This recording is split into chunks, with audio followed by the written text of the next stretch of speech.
All this week, we've been telling you a lot about how misinformation, false claims on social media have been accused of fueling riots in the UK.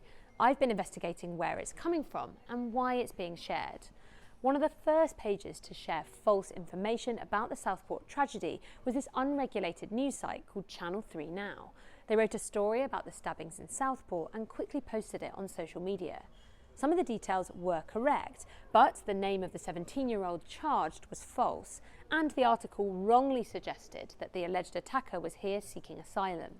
Nevertheless, it was widely quoted and shared, often by accounts posting disinformation and far-right ideas. And because the site name sounded like a news station, people might have been less likely to question it. Now, because of what happened in the UK this week, I tracked down some of the people linked to Channel 3 Now to find out who they are. James is an amateur hockey player from Nova Scotia in Canada.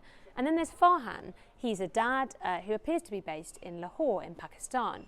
When I reached out to Farhan, he blocked me, but I've confirmed both of their identities by speaking to people who know them. We don't know if either of these people were responsible for the misinformation about Southport, as the article doesn't have a byline. I was also able to speak to someone who says they're called Kevin and based in Texas. They say they're involved in the running of the site and its social media accounts. This person apologised for the inaccurate article, saying this shouldn't have happened, but it was an error, not intentional.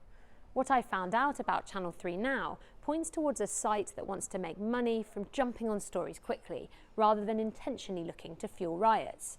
Kevin said the site is covering as many stories as possible to generate income. So, chasing clicks appears to have been more important than checking the facts. That's partly down to the design of the social media sites.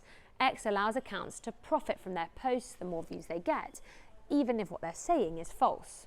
So, what's the solution? Well, current legislation in the UK, like the Online Safety Act, doesn't have the ability to deal with disinformation, although there are other laws that deal with hate, incitement, violence. Plus, lots of the people involved are based abroad. Instead, the power lies mainly with the social media companies and partly with those who share this content, whether intentionally or not. X hasn't yet responded to the BBC's request for comment.